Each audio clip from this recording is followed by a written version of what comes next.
Welcome to another episode of Down the Barrel Podcast with Jimmy and Dino. And sometimes Jared. Okay, today we are here with our special guest. We have Conservation Officer Anthony Bermel out of the Ely area. Is that correct? Yeah. Ely? Yep. Ely Babbitt? Yeah, so my station designation is actually Babbitt. But okay. I patrol Ely, Babbitt, and Barris out to Isabella. So okay. So you got a pretty big remote area there. Oh, yeah. So you get to do some paddling then too in the summertime? I do a lot of paddling. Do you? Yeah, that's one of the things I love about that station is because I have a pretty good chunk of the boundary waters. And, you know, so I do several camping canoe trips in there every summer patrolling. And that'd be cool. That's great. So how many officers are stationed under there? Is it just you or a few more? Just me. I mean, there's a couple other guys out of Ely, but we all go different directions. Oh, gotcha. Yeah, one guy kind of goes north and west, another guy just east, and then I'm kind of south. So, right. Yeah.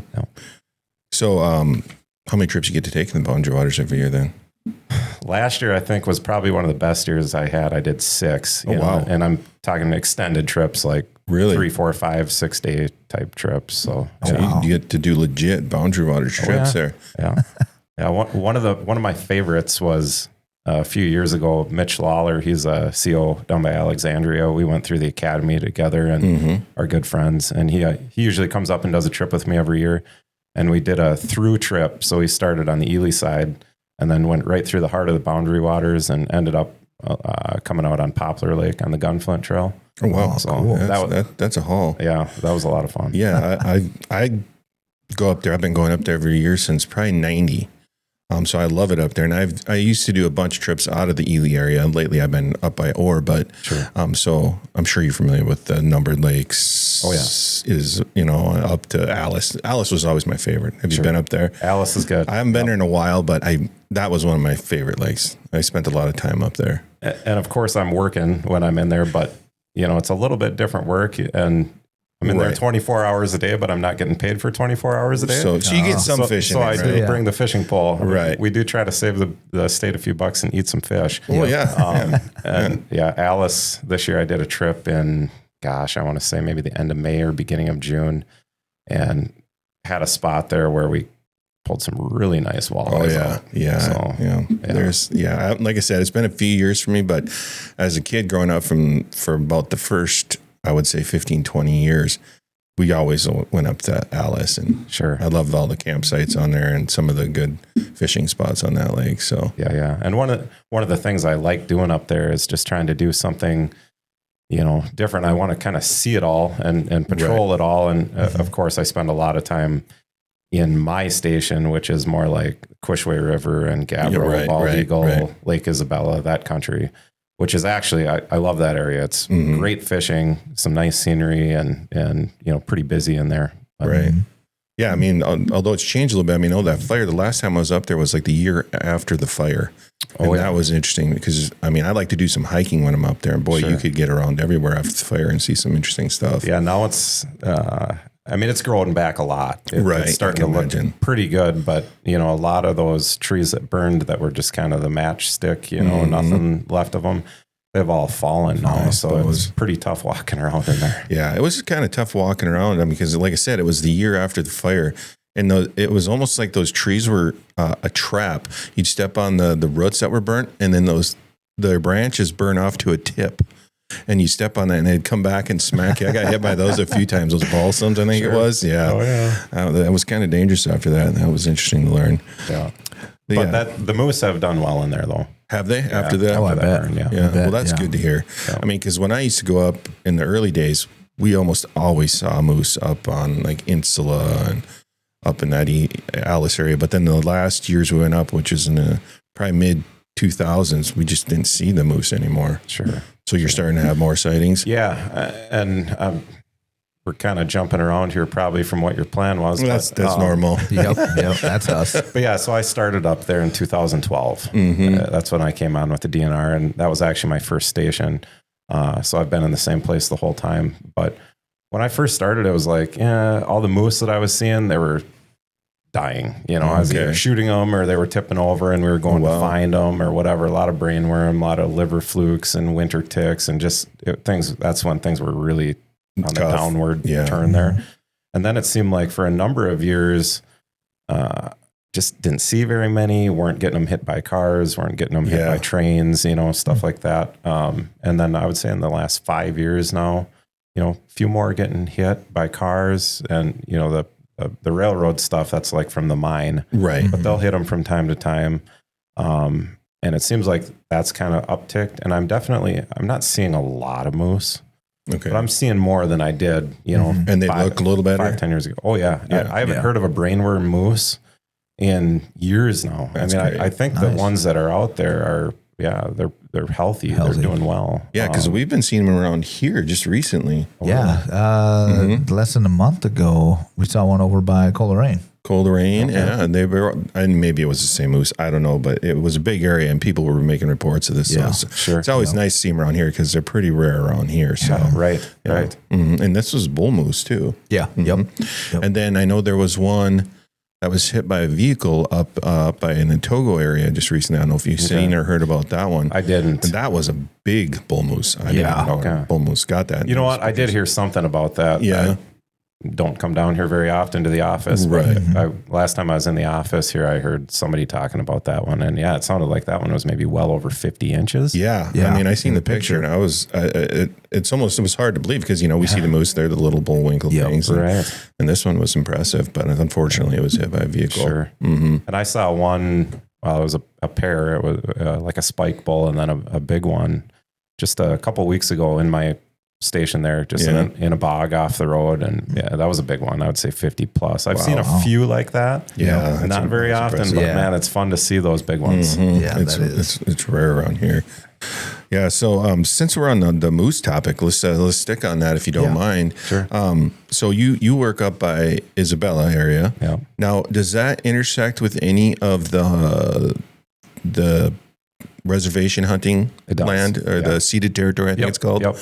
So do you get to interact with any of those folks? I do, yeah. So my whole station is within that 1854 ceded territory. Okay. So they hunt moose there. I run into, I'd say, several groups every fall. Yeah, I have actually cousins that are part of that reservation. I don't know if that's what you're supposed to say anymore, but they don't live on it, but they get to hunt there. And I think they go in that area too, and I wasn't sure. So, and I mean, they've kind of told me that the bands have their own COs. Yes. And they have to deal with those people if there's can you stop and check them at all? I mean, well, yeah, for example, like a lot of times I'm out working those forest roads for grouse hunters. Right. And if I'm seeing, a lot of times these narrow 2-track trails or whatever, if I'm meeting vehicles they're hunting and they got orange and whatever, I'll just stop and, most of the time they'll pull up or whatever and I make my check. And so, I'll run into those guys. Right. I'm not really checking their, tribal permits or whatever, but if they say they're moose hunting, I'll still check and make sure they don't have a loaded gun in their vehicle or things like that. So, basics, So you get to deal with some of that. Yeah. And if I do find issues, a lot of times I'll just, contact the tribal COs or the have a good relationship with them. Yeah. Mm-hmm. So what's your opinion on do you think the moose are in a good spot to where we could open that up to a lottery type hunt for the general public? This is not necessarily a DNR opinion. This is my opinion. Exactly. Yeah. I would love to see that. I've been saying that for a few years now because they've been hunting them for, they took a few year break from like 2011 when they, that was the last state season. The tribes took a few year break, but then they started again and they've kind of slowly increased their tags that they give out. And it seems like it's working fine. Right. And, though my cousins, they're successful almost every year. Sure. They get a nice, they're bulls they're getting. Yeah. Mm-hmm. Yeah. So I think a small draw bull only hunt, I think that'd be fantastic if we could get back to that. Right. And again, what's going on behind the scenes, I'm not sure. Right. But I do think there is some discussion on it, and you read about it now, like in outdoor news and stuff. Exactly. People are bringing it up. Exactly. And even in my opinion, it's like even if it's 5 tags, right? Something where people can at least start applying. Right. Like maybe, with the elk hunt, what was there? 2-3 tags this year? Not very many. Yeah. But something to get some application money in there to maybe put towards some moose studies or whatever, and give people a chance. I think that'd be a good deal. So we'll see where it goes. But I hope so. Yeah, it'd be nice. I think it'd be fun because when I was a kid, obviously there was a once in a lifetime moose hunt you could apply for, and I forget what year it stopped, but I think it was 2011. I think so too. It was, You know, maybe not so long ago as I thought, but it just seems like a long time ago. Yeah. So, all right, we'll get back on track here now that we went off on the moose tangent there. But so where are you originally from here? Are you from Minnesota originally? From Minnesota, yeah. Okay. East of Rochester, a small town called Iota. Okay. I grew up down there, and then I went to college at Vermilion in Ely, Vermilion Community College. They had, they're one of the few places that have like a real targeted law enforcement program towards natural resources. And I knew in high school that I really wanted to be a game warden, a CO. Yeah. So that's where I went and spent a couple years there. And then from there, I worked in just regular law enforcement for a few years. My first job was over by Cass Lake on the Leech Lake Indian Reservation. Okay. It was a good place to get some experience. I can only imagine. Had some wild stuff over there, but as a young guy, that was a good place to start. And back then, law enforcement was a really different climate and a very competitive field. It was really hard to get a job, even in a spot like that. But I got on, basically right out of college and did that for 2.5 years. And then I worked for a sheriff's office for a year as a deputy. Okay. And that was during that time. If you guys remember, like 2008 to 12 was a real economic, bad stuff with the state budget wise. So they didn't hire any game wardens during that whole time. Yeah. I think I remember that. Yeah. They So put a from the freeze time, on it or something. from the time I got done with college till, 2011 would have been when the hiring process started, but 2012 is when I got on. That was the first academy they had done in like 4.5 years. Oh, wow. So there was like 30 vacant stations at that time. So I kind of had my choice of where I wanted to go. That's kind of good. I mean, timing wise, I guess. Right. Yeah. So how is it right now? Let's say if somebody wanted to get in the field. So we're actually pretty full right now. We're probably as close to full staff as we've been since I've been on. Okay. We've run just annual academies year after year, but there's people retiring and, we're taking a break for 1 year. So this coming year, there won't be an academy. That'll be the first time in quite a while. Okay. But then there'll be some openings again, and we'll start a process that would be like a 2027 academy. But like I said, it's a lot different now than it was when I got hired. There was over 1,000 people that tested, and like my academy, they had 9 hires. Yeah. Now, jeepers, we don't get nearly the applicants. So it's a lot better chance. People who are interested in the job field. It's a pretty good. A few more openings. Yeah. A lot better hiring prospects now than. So somebody going through the academy, I mean, do they qualify to work outside of Minnesota if they had to, or do you have to go through a different program? It's a little bit different. So if you go through college in Minnesota and you get your degree and then you go through your skills program, then you're eligible to take the post test. And that's Peace Officer Standards and Training. It's like our licensing board. Right. So once you pass that, then you're licensed or eligible to be licensed in Minnesota. Now there's a lot of states will have like a reciprocity thing where you can probably just take their test. And if you pass it, then you can be a officer there. Okay. That makes sense. And then, for the DNR, like we have our own academy then for people that we hire, just because, when you think about it, like when you're in regular law enforcement, you're working off the criminal code, you're working off the traffic code, and the drug code. That's about it. Right. Our job, we still kind of touch all those every once in a while. Got to know them. But then, obviously we got the hunting and the fishing stuff, but then you got the recreational vehicle stuff and the forestry stuff and the burning, it's like on and on and on. Yeah. It's a lot of stuff.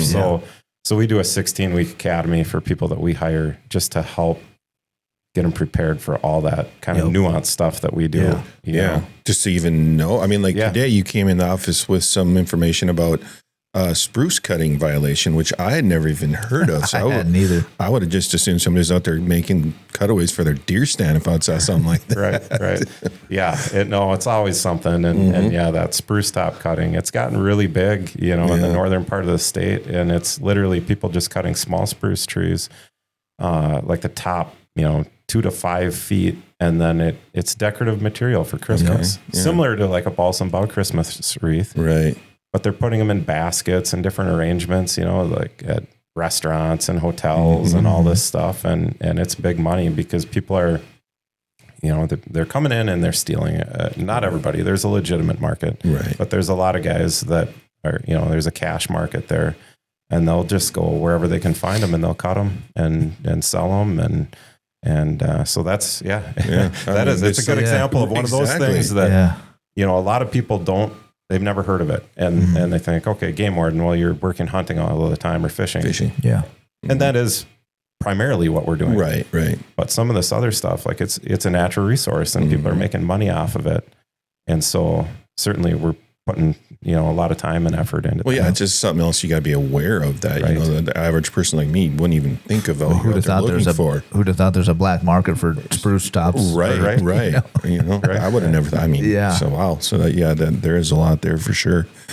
And obviously right now we're all gearing, we're from MDHA, we work there.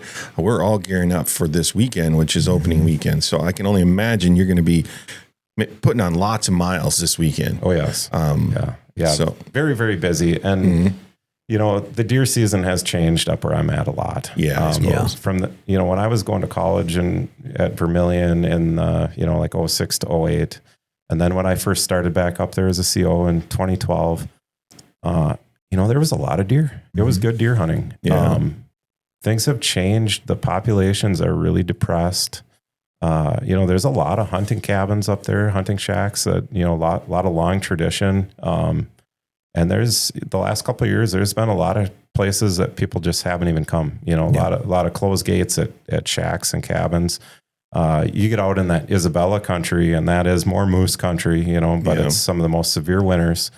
And, again, when I first started, there was a lot of camps out there. People would come out there and deer hunt and there weren't a lot of deer, but if a camp, had 7 people, they might get 3 deer. Yeah. And they'd usually be nice swamp bucks or whatever. Right. Yeah. And then after a few years, and I was like, okay, there's a few less camps. And if a camp got 2 deer for 7 guys, then that was still pretty good. And then it was down to less camps. And then if you got 1, you're doing really good. And now there's almost nobody out there. And I can drive miles and miles and miles after a fresh snow and not cut a deer track. Really?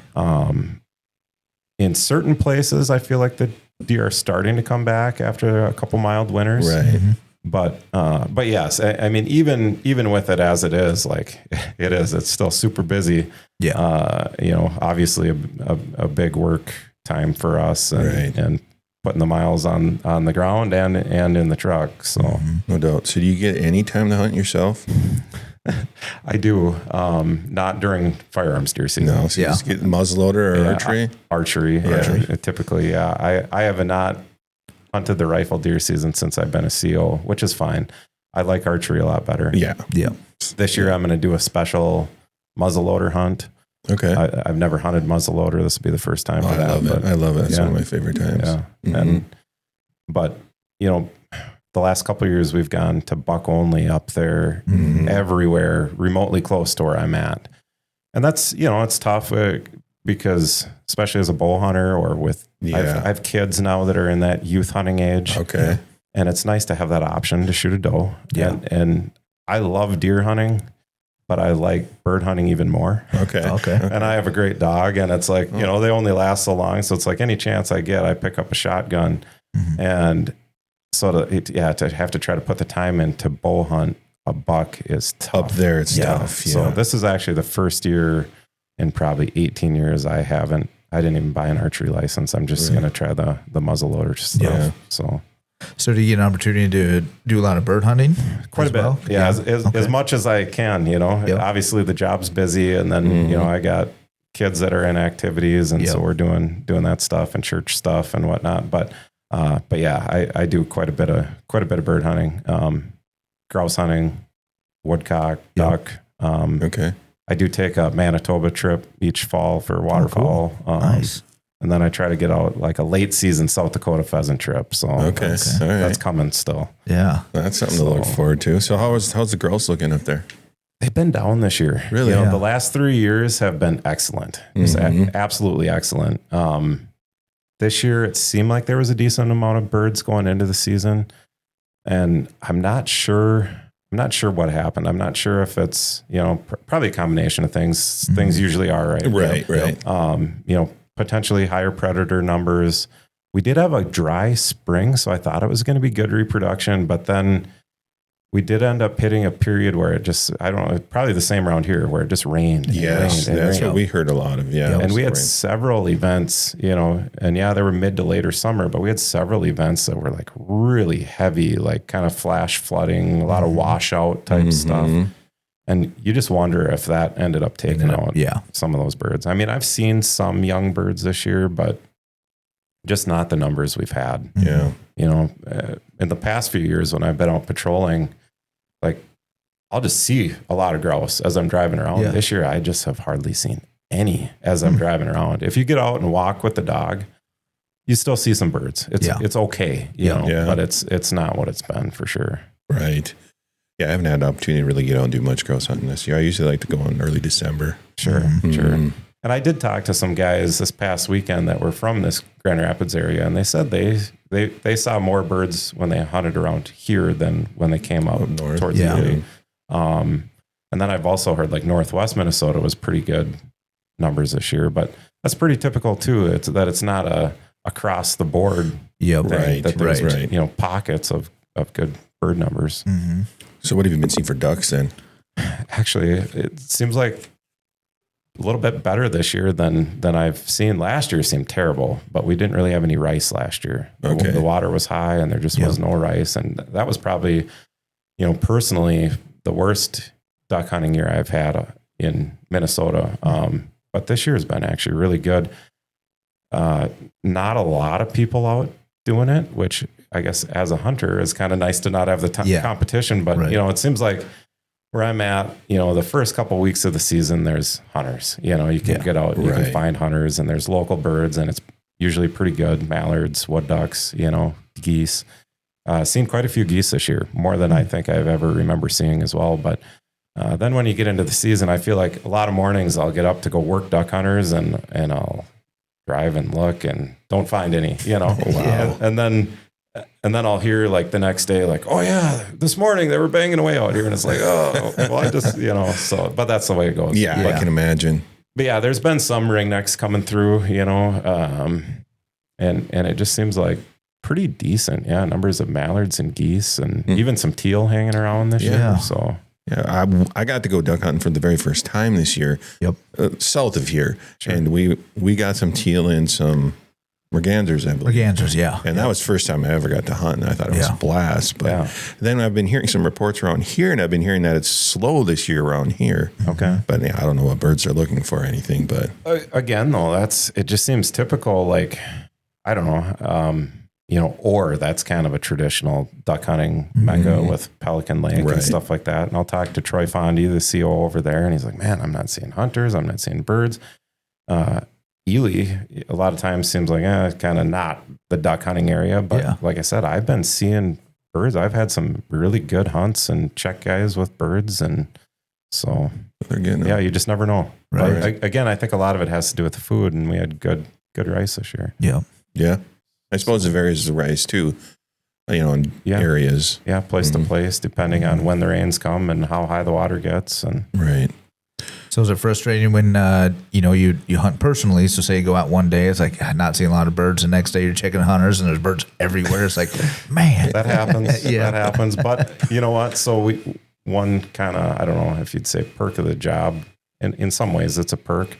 But, you know, we kind of make our own schedules. Okay. Oh, yeah. And so I can remember a couple years ago, I was out patrolling on a Friday one day, checking grouse hunters. And I came around a corner on a spot, and it was like, whoa, the most birds I've ever seen, ducks, you know, on this body of water. And I turned around and headed for home. I grabbed my canoe and my dog and some decoys, and I went back out there and hunted them. So not too many jobs you can just drop that. Yeah, drop it and do that. Well, there you go. That's a good perk to have. Yeah. But obviously on the flip side, then the phone's ringing and you're, like the other night I missed my daughter's band concert, and it's like, oh, what a bummer. But something came up, and it's like, that's kind of the idea of that, right? Is that, I don't have anybody else that's working my station. Somebody, if I'm not on and a call comes in, somebody else might come handle a call there. Yeah.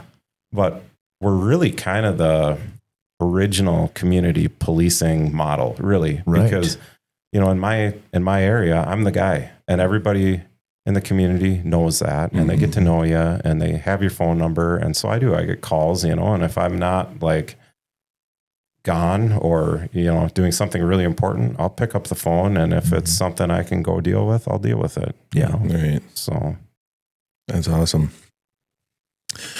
So, getting back to the deer season, and, you said that the numbers are down, and I think that's pretty well known around here too. Yeah. Because north here is the same thing, Yes. Even where I'm from, there used to be deer camps everywhere.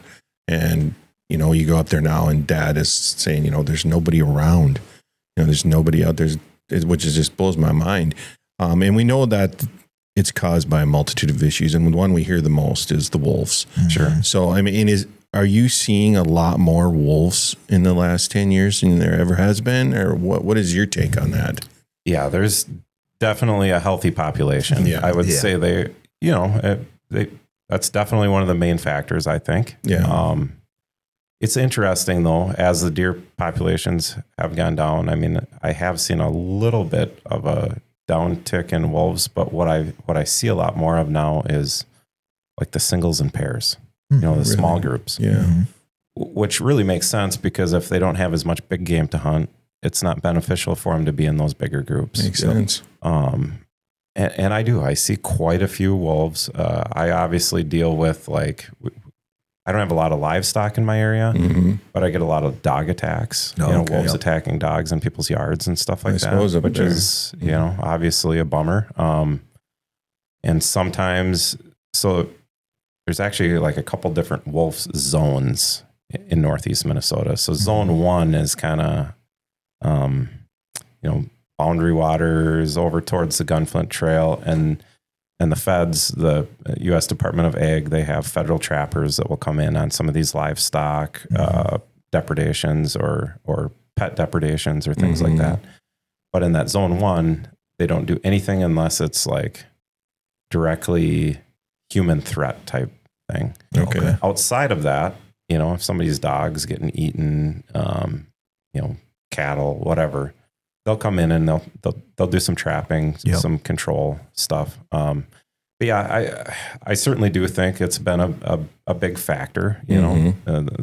We've had some, not the last 2, but some really strong winters. Yeah. I think back to when I first started, that 12, 13, 14, I mean, those were crazy with snow and cold, and they went really, really long. Like I remember it would have been 2014.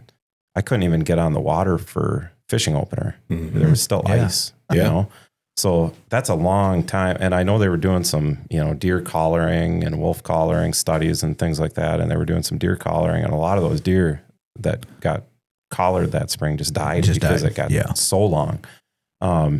So, that stuff obviously plays into it, but 2012 to 2014, we had the wolf season. We had the wolf hunt and trap. And that was when I, first started, and I felt like those went well. We didn't kill a ton of them. I think they had a cap at like 400. And I don't know, do you guys pay attention to this Voyager wolf project? Yeah, we actually know Tom. Yeah, we've had Tom on here a few times. Yeah. And, I've done some reading. Obviously they get articles in Outdoor News and Meat Eater podcasts and whatever.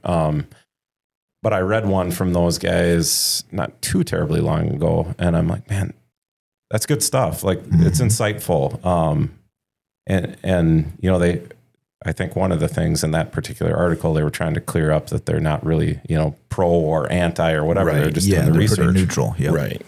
But I liked that, But one thing I do still wonder is, again, some of these, the pack stuff is very well known. Wolves are pack animals and they've got their pack territories. And like now up there, they're increasing their size because, there's less food or whatever. But I still wonder if some of these singles and pairs that are just kind of like on the landscape, are they getting missed or not counted or whatever? Right. And they're still having impact. Obviously they're eating, absolutely. They're hungry. Yeah. Yeah. But I hear a lot of complaints, I mean, one kind of interesting story from a couple of years ago, there was a guy hunting right outside of Babbitt, and that area holds deer.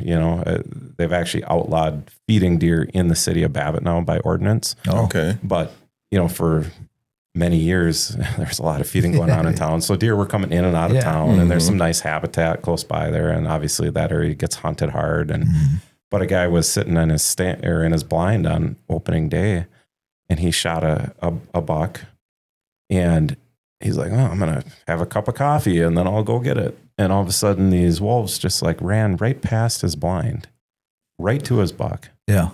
And started chomping like on it was a dinner bell. Yeah, Yep. Exactly. And he got out and, pushed them off, but they stayed close by, and he called somebody, like, I think he called his wife, and he's like, hey, come on, we got to get this deer taken care of and out of here. And then another shot rang out down the power line, and those wolves took off, just like you said, just like a dinner bell. So, I mean, that's pretty brazen, like, and that was one thing I think from the seasons in 12 to 14 was, and again, referencing this article by these guys with the Voyageur Wolf Project, is 400 is not really a population impact. Right. But I do think it helped keep them a little bit more wild.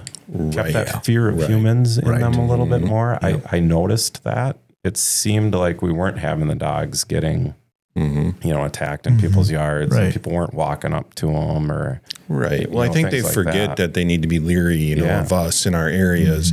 And I think with the hunting season like that you can push back a little bit, especially in those higher population areas. You're going to push back, and they're going to. There's going to be more hunters there, right? And trappers. So, and I think that's a big part of why we should have a wolf management season. Is just a little bit of pushback in those areas where they are causing issues. Yeah, and it does seem like when you take some animals out of a population, that overall they're healthier.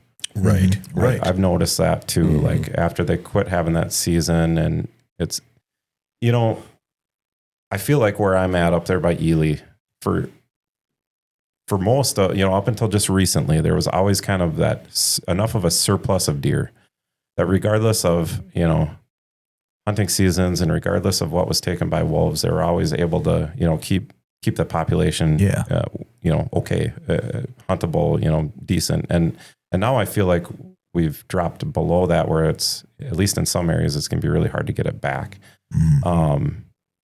But with, when the populations were higher, like there was some of those wolf packs were really big. I would see it, out on my patrols when we'd get that snow, and you get a fresh snow, and so you got the tracks, and it's not, it can be hard to count exactly how many are there, but it's like, okay, that's a lot, 10 to 15 in that pack or whatever. That's a lot of eating. And now a lot of those packs are really small, 3 or 4.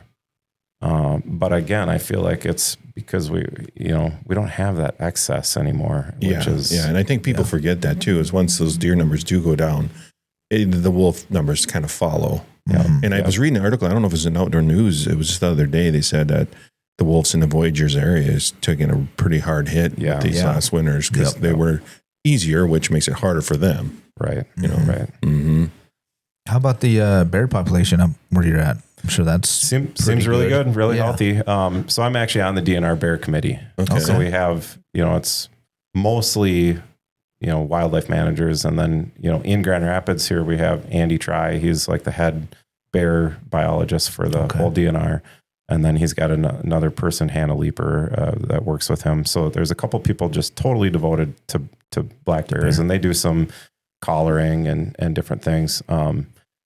But then there's a few enforcement reps too, and we meet annually to look at the the harvest numbers and per bear permit area, and look at the laws to see if there's anything that should be changed or cleaned up. But it's primarily like season setting for the following year on quota numbers and stuff like that. And bears are one of those that are super hard to get like a good, accurate population. Everything's in trends, you know? And obviously it's super based on food, you know, the food availability. If you get a bad food year, the hunt goes really well. It's really easy then. Yeah. And if you have the better food years, then it's a little bit more difficult. But yeah, I am a bear hunter. I love hunting bears. But yeah, I would say we're in a really good spot, you know, with bear populations. Just talking to the guides and other hunters and what I've seen on our baits and even, you know, bears are one of those animals you don't see a lot of just as you're out and about. They're pretty reclusive and back in the woods. Right. But I mean, the last few years, like I've seen more bears out and about on my patrols and stuff like that. So, but with, you know, the quota numbers we've kept them down a bit because they were concerned, especially up in the Northeast. You know, it's not quite as productive country, you know, not quite as good of food and everything. And they think, you know, they maybe start reproducing just a little bit later in life in the Northeast part of the state than they do maybe even around here. So they want to protect that, which makes sense.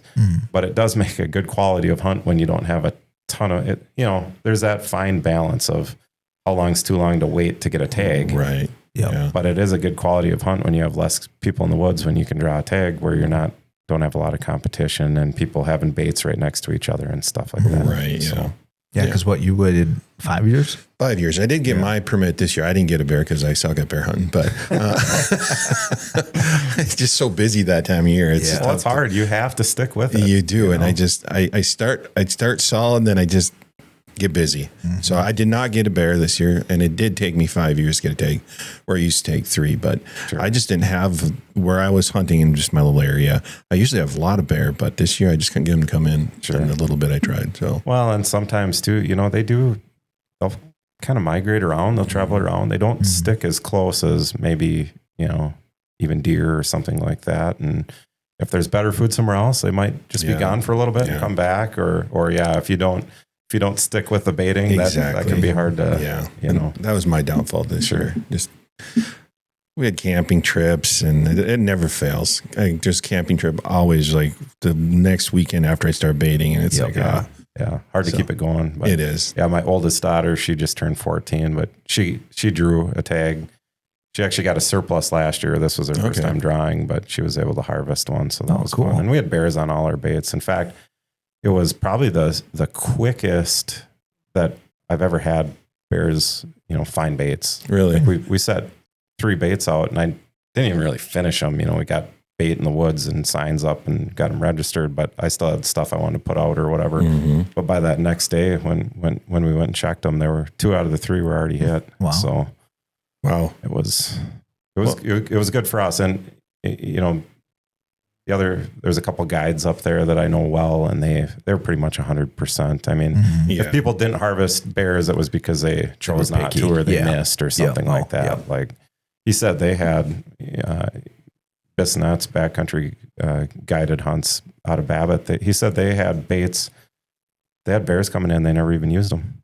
Yeah. And they don't put 3 baits out per hunter like they're allowed to. They do less than that because they're like, all we're doing is wasting bait. Right. Yeah. But it seemed like a good season. Yeah. I mean, the few we've talked to. Yeah. We know a couple of guides and they did really well. Yeah.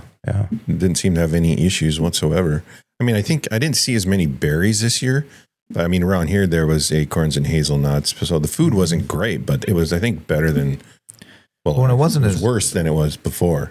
Well, and last year was such a warm opening season, where this year is a little cool. I mean, it's still warm, but it wasn't as warm as by day 3. It was pretty cold. We had a cold week stretch there, and then it warmed up again. Yeah, and that was interesting too, because you know, most of the harvest usually happens like the first week, right? And then there's some the second, a little bit the third, and then it just really peters out. You know, once grouse season starts and more people are in the woods and stuff. But this year, I think because it stayed warm almost right to the it really did to the end of the season. Like people were still happy to go sit out in the woods, and I think a lot of the bears stayed up because, you know, it was warm. So we had way more later, second half of the season harvest this year than we probably ever have. Yeah, way more than typical. Yeah, you'd probably see that data too. I mean, being on the committee. Yep. Yeah, that's probably not all out in the public yet, but that's what happened this year. Yeah, way more bears got shot. The weather was conducive to it, although there was some more mosquitoes still out. I mean, when I was youth hunting with my son, we were swatting mosquitoes. Yeah, crazy. Well, I'll give you one quick story about the bear hunt. So we had one bait that we had a really nice bear coming in. That's like, oh, that's, my wife actually sat with my daughter on opener so I could work, but that bear had come in like whatever 8 or 9 nights in afternoons in a row and didn't show up. And that actually happened to a lot of people on opener. Don't really know what the reason was, but it wasn't just them.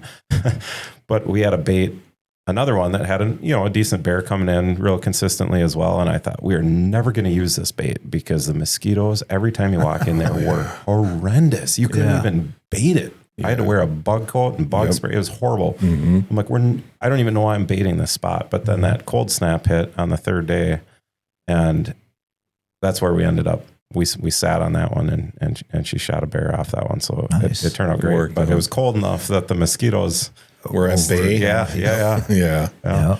But yeah, we did it. We had a lot of mosquitoes late into the fall. I would take my son out when we were baiting, and it was like he hated it because the mosquitoes were so bad. Yeah. Tough to think about sitting in that. It is. It's like you don't even want to go out there. I mean, you run out there and do what you got to do real quick and get out of there, and you're like, man, how am I going to sit? Right. Thermocell, but I didn't even get a good chance to do that. So, how about the youth season?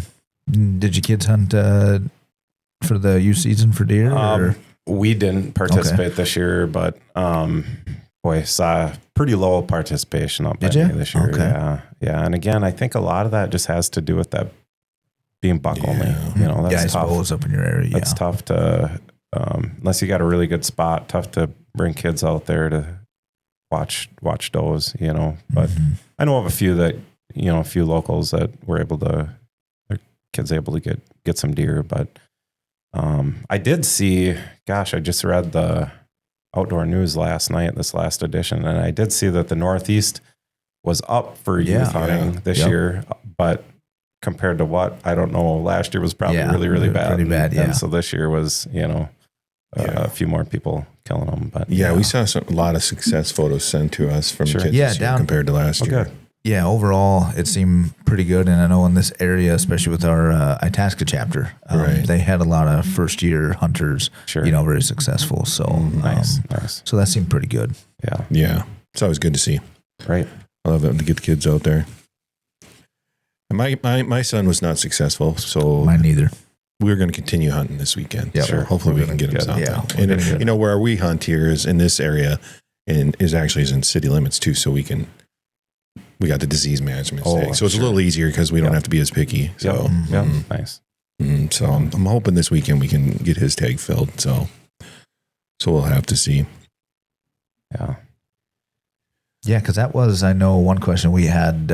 Somebody had asked us last week, and maybe came in on an email or a phone call, and they said, okay, so if my son or daughter, if my youth didn't harvest a deer during youth season, that youth tag is still valid for regular firearms, correct? Correct. Okay. Okay. I was a little confused about that one myself. So exactly. I'll just reiterate what you just said, that if a youth does not use their tag, they're not successful during youth season, it is still good during the firearm season. Season. Okay. Right. Yep. Same tag.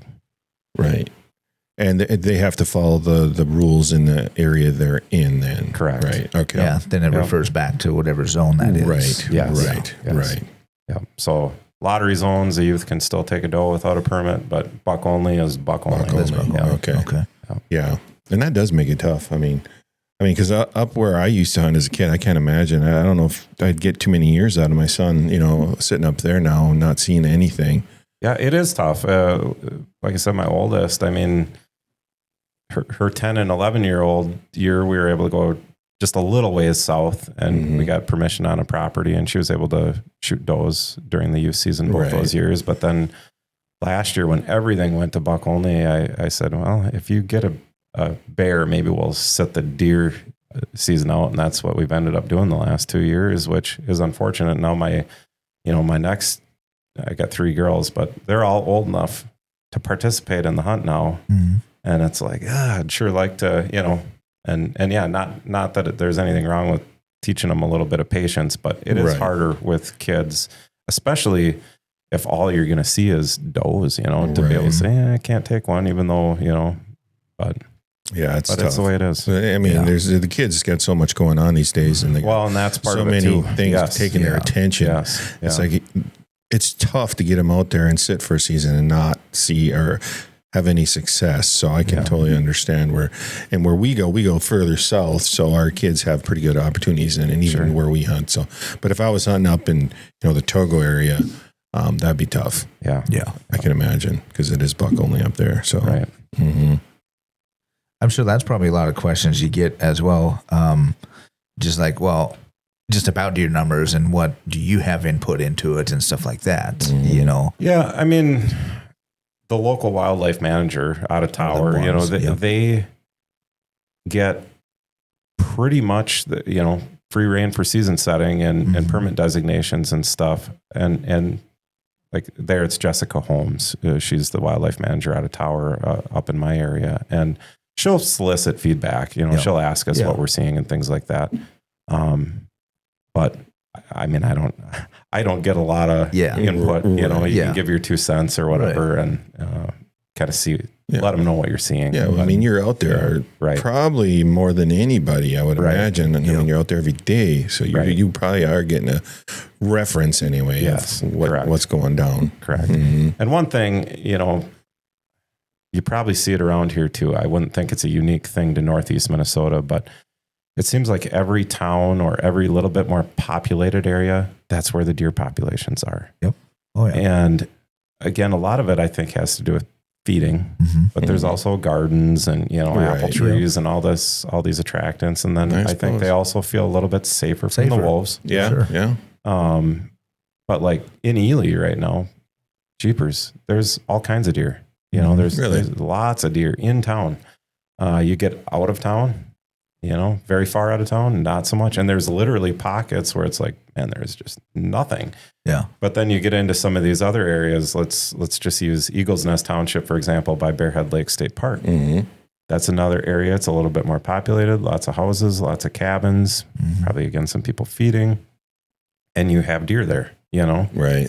But that makes it tough for hunting as well, because these deer are in places that really aren't accessible. Right.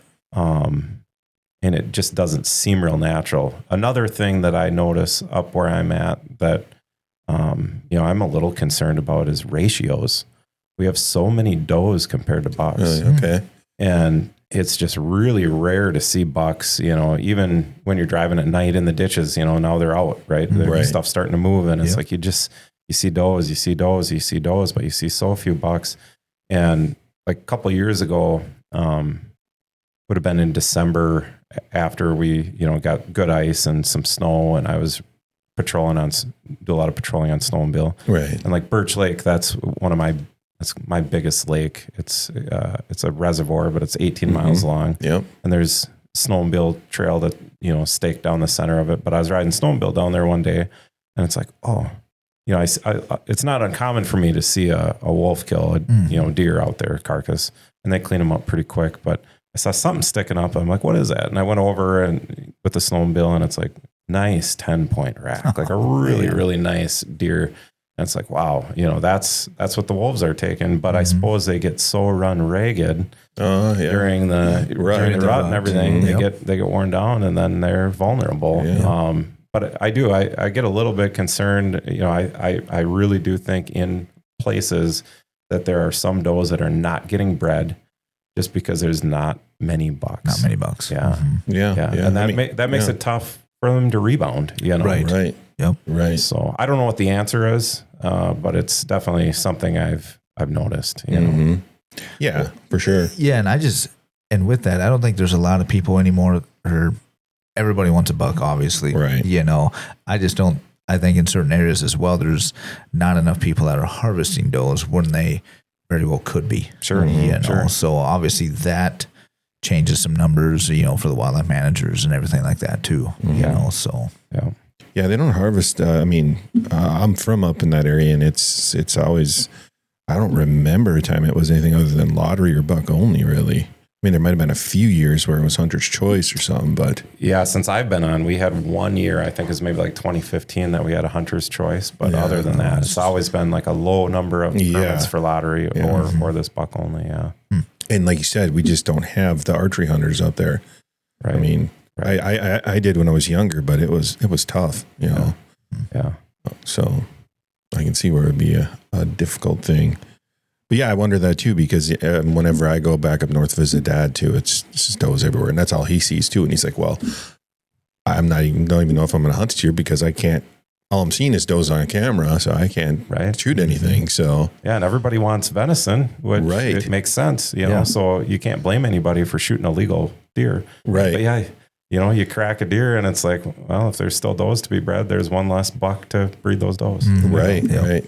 Yeah. And I totally get that because I understand why they try to protect those does because, they can repopulate, but you need the other side too. So that's a good question. We'll have to get one of those scientists on here. One of the wildlife managers and to talk about how their ratios with everything and what do they look for to decide. Is that a legit issue, Right. I'm sure they must talk about that stuff. You said her name was Jessica Holmes? Yeah, that's who I deal with. Okay. Yep. We're going to have to reach out to her. Right. Exactly. Have her explain this stuff to us. Who knows? She'd be a good one to talk to. Yeah. And she's a hunter and stuff herself, and I'm sure she would have some good insight on some of that. For sure. Yeah. Well, I mean, all those scientists are. I mean, Tom Gable from the Voyagers Wolf Project, he's a hunter. Yeah, he does pretty good. Did you follow him online at all? I mean, do you see that video they posted of all the bucks they get on the cameras? There's some nice bucks up there. Yeah, there is. I bet. In that area. I see some of their stuff from time to time. He did this montage of all the bucks they've had on camera. And oh my gosh. Oh, wow. It's like, I want to talk to Tom and be like, okay. Yeah. I know you got GPS data on some of these guys. I need to spend a day up there with him and just travel around. Working on X, Yeah. So there's a few bucks up in at least his area, and I don't know, those were from years or this year. I know he said they were all from this year. They're all from this year. So that's impressive. But yeah, you don't see them up there. That's for sure. Yeah, a lot of country, and most people like to hunt close to the road. Right, and it's a little bit more rugged up there, so it makes it a little more difficult. So I don't know, maybe that'll be the new place to go here in a few years. That'd be all right. I'm sure it would help the economies up there. Like it used to. Yeah, no doubt. Mm-hmm.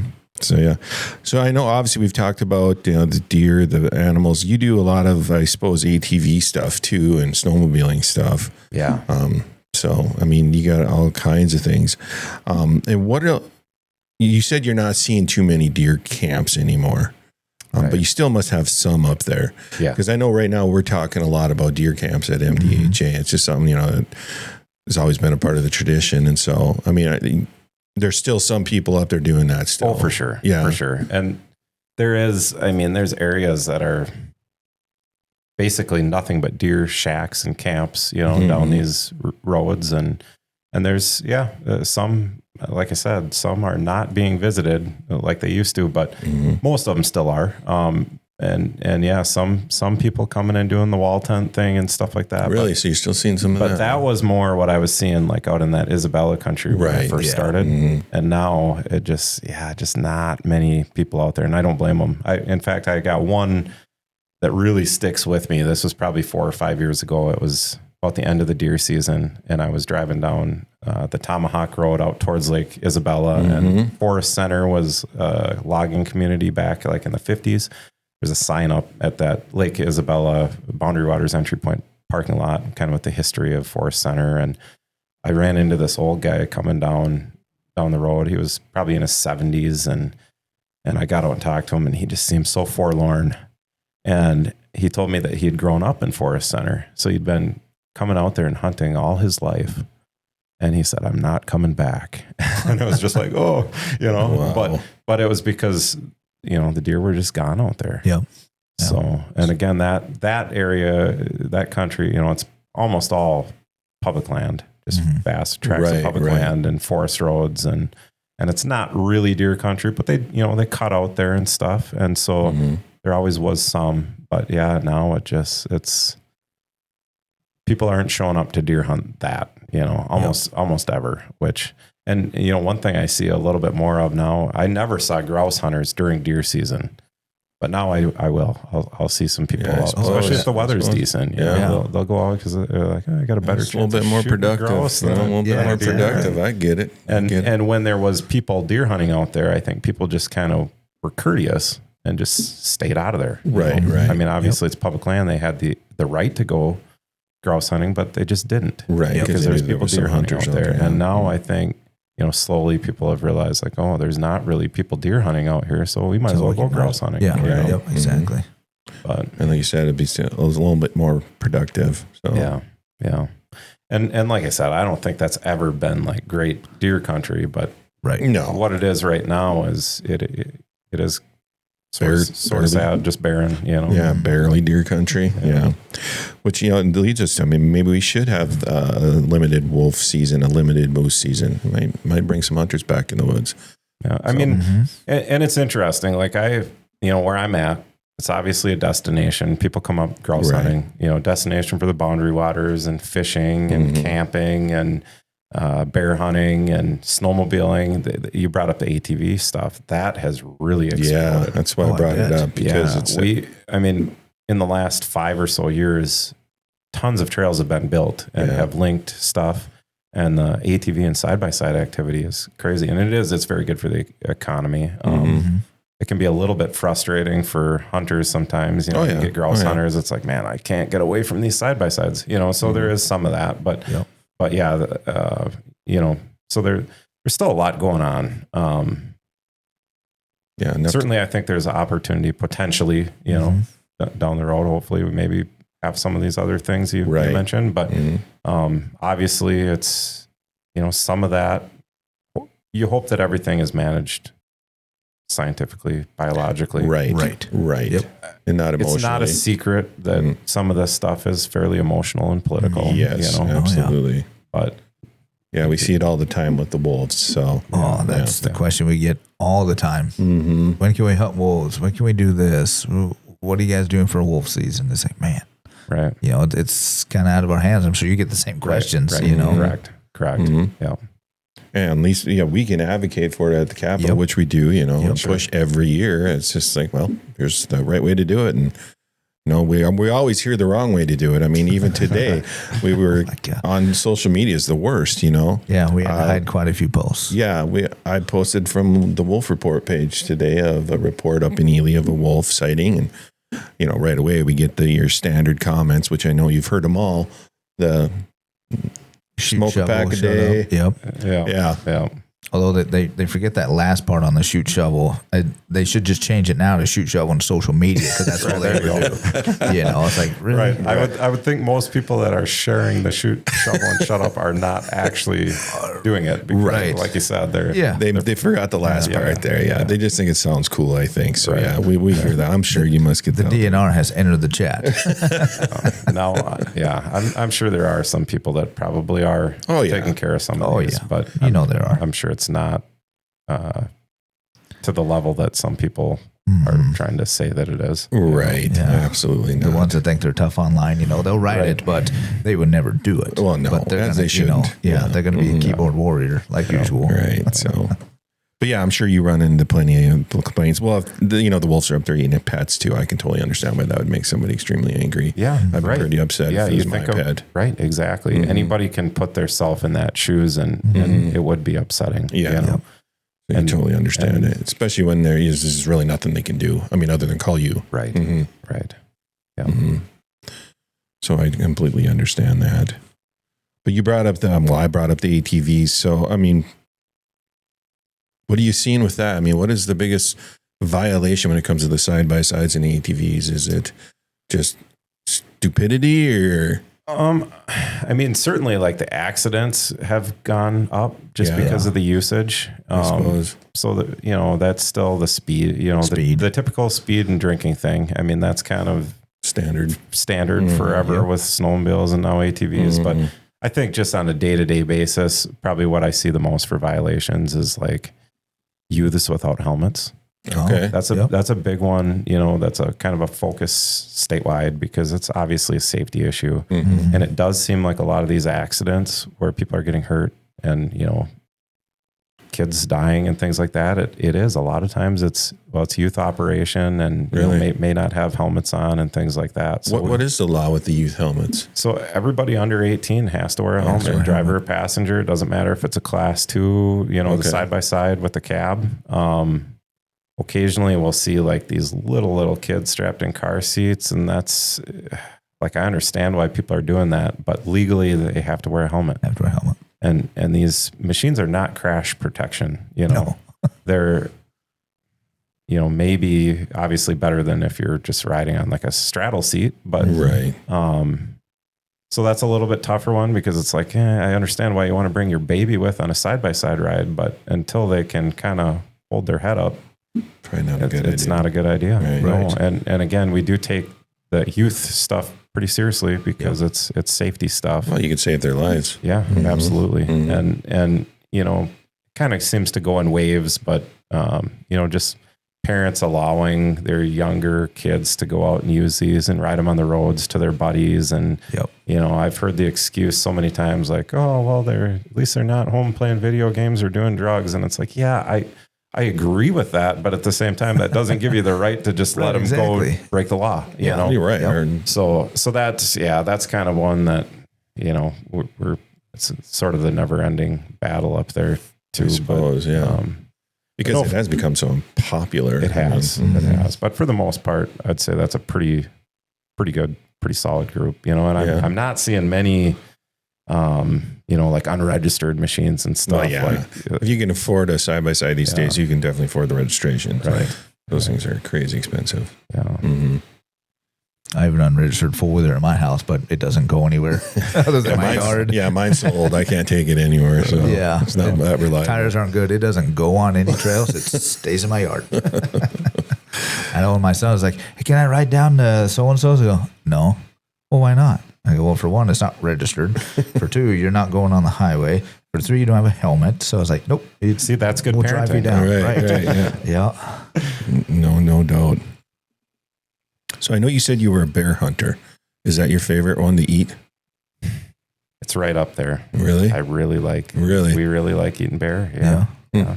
I don't know. I mean, I kind of do it all, and so we eat a lot of wild game. But I'd say bear's right up there. We really like eating fish. My wife likes the white meat, so grouse and pheasant is kind of her favorite. But yeah, we eat that just straight bear burger. It's delicious. Yeah. Or roast, a crock pot or whatever. I've had a lot of bear burger. I don't know if I've ever had a bear roast. Yeah, it's great. Yeah. Yeah.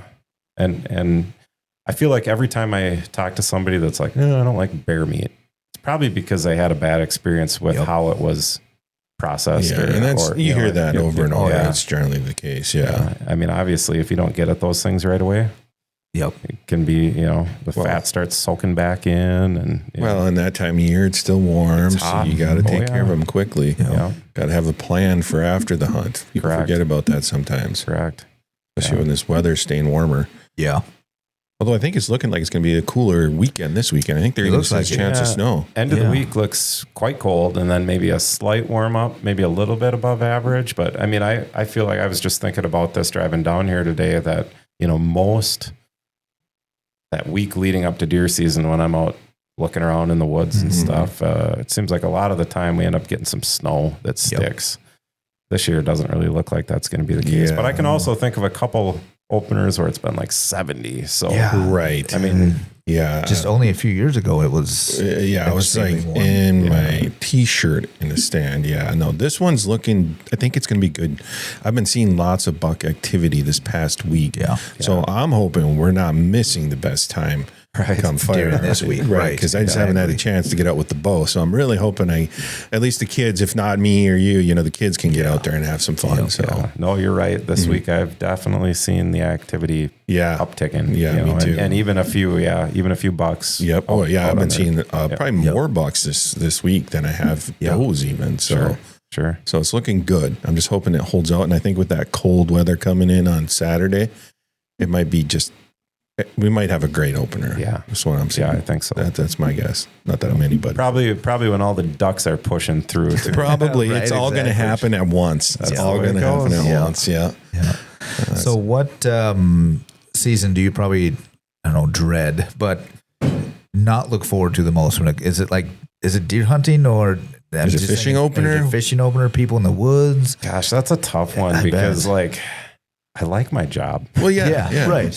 I really do. Like I kind of sense the anticipation building up to deer season or fishing opener or whatever. I mean, now that I've done a pretty large number of them, it's there's parts of it that it's like, okay, deer season can get to be a bit of a drag, especially with a 16-day deer season. And now that things have slowed down a little bit deer wise, like I feel like that one, just because, I'm out there working. Yep. And so that one does get a little bit long and draggy, but one thing I love about this job is the variety, you know? Yeah. And it's, one season to the next, and I enjoy all of it. And,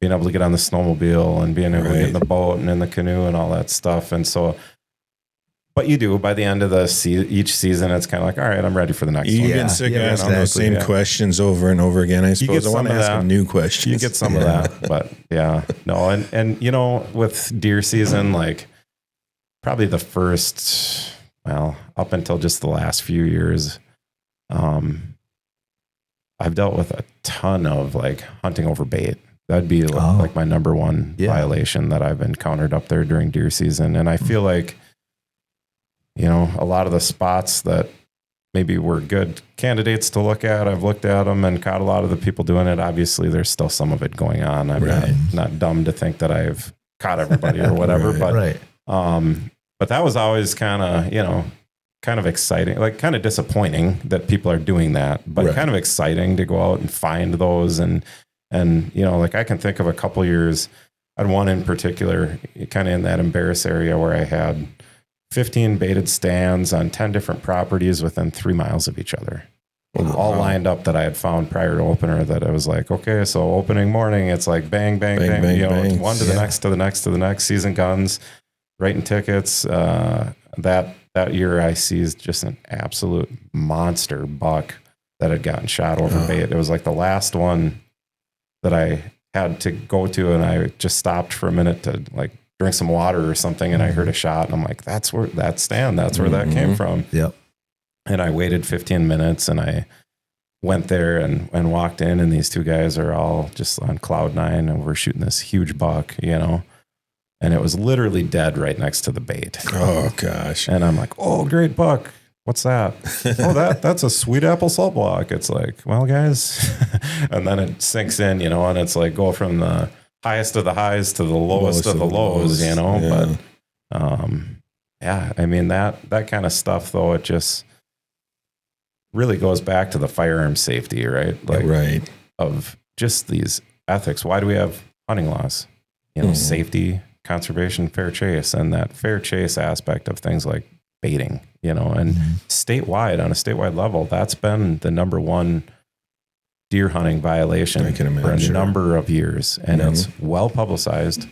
If you look at a deer regulations, that deer baiting regulation page is a different color. Yep. It's set aside. It's like, it's super specific, all these products you can buy in the store, a lot of them have additional stuff in them other than salt and mineral, and you have to look at it, and it's like, we cannot do anything else to get the word out. And yet annually, every year, people are still doing it, and sometimes really legitimately, unknowingly putting out these products. I suppose. But it's block. because it's a salt block, but and that's what it says on it. It says mineral block or salt block. Yeah. But there's corn, there's sugar, there's other things added to it, and it's like, there's nothing else we can do. We can't make you read the regulations, right. But it's like, and the punishment is fairly stiff. Like, we take their guns and they have to sit out a year of deer hunting, and but yet it continues to be every year. Every year. Yeah, around here we can't even use We can't even use minerals. scents because of the CWD. Right. Yeah. I mean, because you probably don't deal with that up there yet. We haven't, you know. I keep wondering as it kind of spreads, like, are we going to hit that point where they just say no more feeding, no more attractants, period, statewide? Obviously, that hasn't happened. We've been that for years here now. Yeah. Mm-hmm. Yeah. Can't put anything out.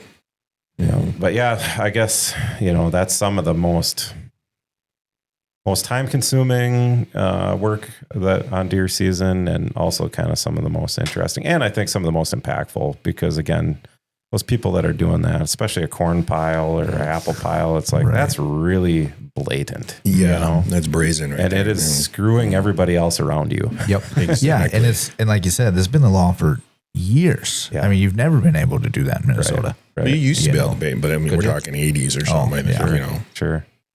maybe And before that, but maybe one of the most interesting ones I had a guy, this is quite a few years ago now, but I found this bait and I actually caught him archery hunting on it, I think on Halloween. And, you know, he had a nice Matthews bow or whatever, seized his bow and wrote him his ticket and explained the whole thing about, you know, that it has to all be cleaned up and be gone for 10 days before you can hunt it. And, you know, you can either choose to pay the ticket and then your revocation goes into play and you sit the rifle season out, or you really want to, you know, until they pay their ticket or are found guilty in court, the revocation doesn't kick in. So it's like, if you want to hunt the rifle season, theoretically you can, but just not here. Right. You know, not until that time window's up. And then I ended up catching them like the Monday after opener, hunting in the same stand, rifle hunting. Yeah. oh gosh. So yeah, some people aren't Not real bright. not real bright, but you know, on that one, it's like, he didn't hunt it on opening weekend. He just didn't think I'd be out looking on a Monday or something. Right. I don't know. Yeah. So it's always interesting. Right. There's Well, always- sometimes you just can't fix stupid, you know? Well, yeah. You know, desperate. Evidently, he must have had something out there he really wanted to get. Holy diver. It's like, come on, man. You've been busted there once already. You get there just a few days later. What do you do? Oh.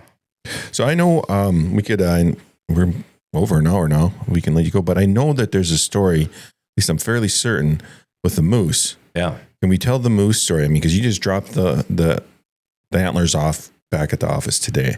And I know there's a story that goes with that. Absolutely. Can you share that one? Yeah, you bet. So I think this would have been 3 deer seasons ago now. I got a call. It was early in the morning, stating that a hunter had shot a moose in Isabella. And so I was getting ready to go to work anyway. I head down there and I meet with this guy. And so the story was he had a deer stand out in a clear cut, and he was walking out, and it was kind of right at first legal shooting hours, but it was still dark out, you know, and it was a snowy day. It was actually coming down really heavily. And he gets out almost to his stand and he sees some movement out in this clear cut. And he pulled his gun up and he saw a tine through the scope. You know, the scope's all wet and foggy, and I mean, just terrible conditions for trying to make out what's what. But he sees a tine and he drops the gun down to where he believes the shoulder should be and squeezes around. And right away he realized what he did. And thankfully he did the right thing. You know, he went out to his car and he called in and turned himself in, versus, you know, just a lot of people would probably just leave it, you know, and just leave it. And that thing would have been wasted. But he did the right thing. He called in. So I get there and, you know, he hadn't gone and found the animal yet. It had ran off. And we walked out to where he had shot it and you could see a little bit of blood and we started tracking it. But it was actually really difficult because it was snowing so hard. It was covering the trail up really fast. To the point where I was like, man, I don't know, maybe he didn't hit it very hard, you know, because I wasn't really seeing any blood anymore. But we tracked it and we found it just into the woods out of the clear cut. And I mean, you guys have the moose there. It's a nice moose. It is. It's about a 48-inch spread. Yeah. You know, it's a big, very mature moose. And he was a local guy, and it was interesting because he's like, yeah, I'm the guy that, reads the outdoor news and sees these stories of, some deer hunter being an idiot and mistaking something for an elk. And I always say, what the crap, like what kind of idiot would do that? And he's like, no, I'm the idiot. Yeah. So, obviously that's a mistake that should never happen, right? Right. You should never, ever, ever mistake a deer for a moose or an elk or something like that. I mean, that again, firearm safety 101, Right. Be sure of your target and what is beyond. He was not sure of his target. He should have never taken that shot, but he did. Right. Stuff happens. And because of how he handled it, we were able to work with him a little bit. Okay. He still got charged. Well, yeah. He still had to sit out a few years of big game hunting. Mm-hmm. And he had to pay the replacement, restitution cost of this moose. Mm-hmm. But, I didn't seize his gun. I worked with the county attorney a little bit because taking a moose right now, we don't have a moose season. Taking a moose is a gross misdemeanor. And they kind of, popped that down to a misdemeanor for him because of his honesty. Right. Obviously he doesn't keep the moose. We were able to donate that moose and whatnot. But, so I wouldn't call it, it's not a poacher story. Right. But it's a story about a human element that we can control. Again, that should have never happened. Mm-hmm. But ultimately, I'll just kind of share for the listeners, so how it ended up in the MDHA hands, I thought, man, this is way too cool of an animal to not do something with. Right. And our department didn't, wasn't interested or didn't have the funds or whatever to do something with it. So I approached the MDHA, and I appreciate you guys seeing the value in this and taking this on. And so they basically, MDHA took it and then had a taxidermist do a really nice European mount and mount it on a plaque and then display it. And I think you guys bring it to shows or different things maybe, or that's the we've had idea. it a few places. Yeah. Yep. Mm-hmm. Yeah. And then I come get it from time to time to use different public speaking engagements or firearm safety classes. Yep. It's, it's a big hit because it's a neat animal and people see this and it's huge. There's a story behind it. And again, it's something that people can learn from. I think it, helps maybe people understand that, okay, if you do make a mistake and you take responsibility for it, we can work with that, but if that guy would have shot that thing and left it, and then all of a sudden, you see the birds and you come by and here's this, wasted moose, like that's a terrible thing. That'd be, hopefully anybody with a conscience wouldn't be able to live with that. Right. But that kind of stuff, it happens. So, So what do you do with those animals? I mean, you said you donate it. Where does that go? Well, so actually currently under the way things are right now, if just say, for example, a roadkill moose, being that we're in the 1854 ceded territory, we contact one of their conservation officers. And if they have somebody available to respond, they get first dibs on it. Now, a lot of times, they don't have a lot of personnel, so they aren't available. So then, if the driver wants it, we can issue them a tag for it. Or beyond that, like I kind of have a list of people that I know would be willing to come out late at night or whatever. Everybody wants a moose until they have to come out and take care of it. Exactly. Right. But this particular one, like I had a guy that I knew from Ely that he's a great guy, a friend of mine, and the meat doesn't end up at like the food shelf, but his wife is the executive director of the food shelf in Ely. So they know a lot of needy families. So he's willing to come out and take care of it. And then she helps disperse it to the people that want it. Yeah. They're able to bless some families with that are in need. And I'm sure they ate some of it, and it gets utilized in a good way. That's good. Yeah. That's good. Yeah. And really, all our animals that we seize, if they're in good shape at all, whether it be fish or deer or whatever, like I give a lot of animals away over the course of the year. And it's actually kind of fun, in a way, because, obviously bummer for the people that are losing it, but they deserve that. Right. But it's not being wasted. I've got,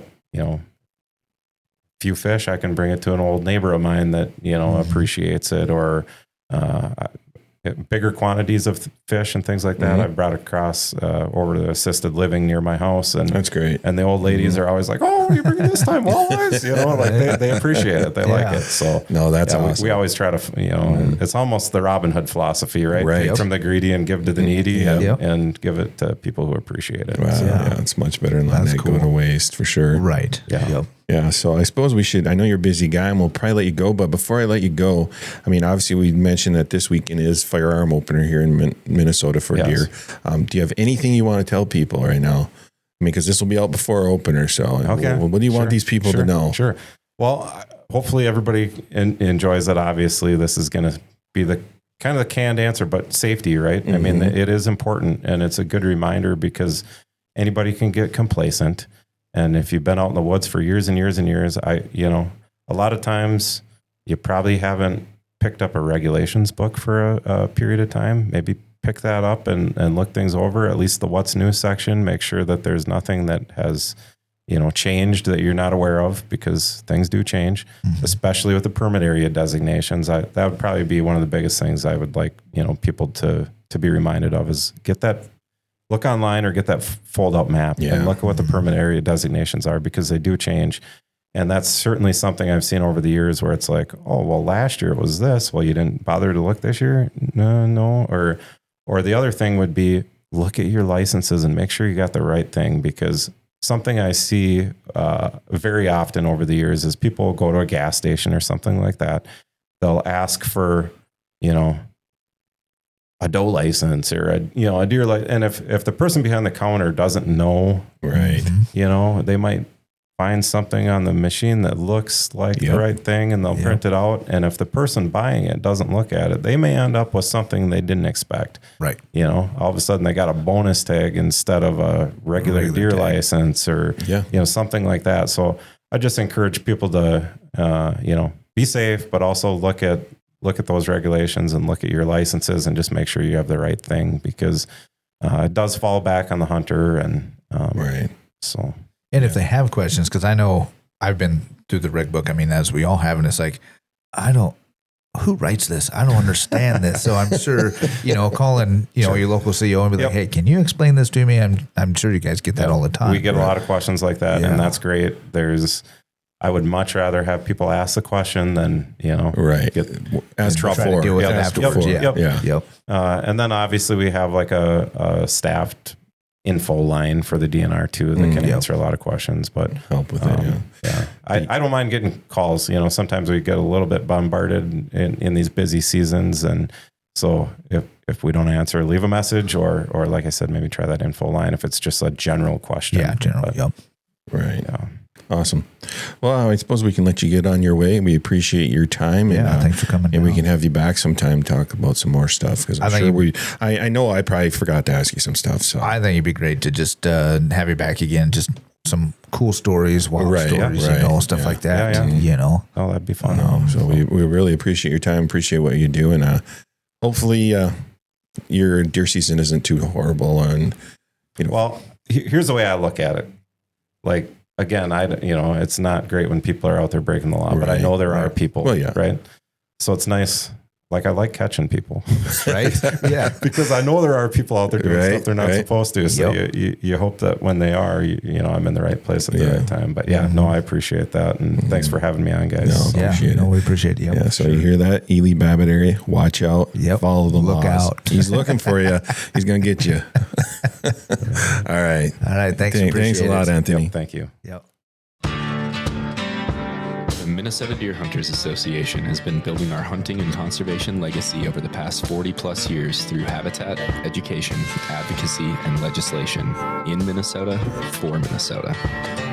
The Minnesota Deer Hunters Association and Wolf Dot Report proudly sponsor this podcast. However, please note that the opinions, topics, and guests featured may not necessarily align with the views, beliefs, goals, or mission of our sponsors.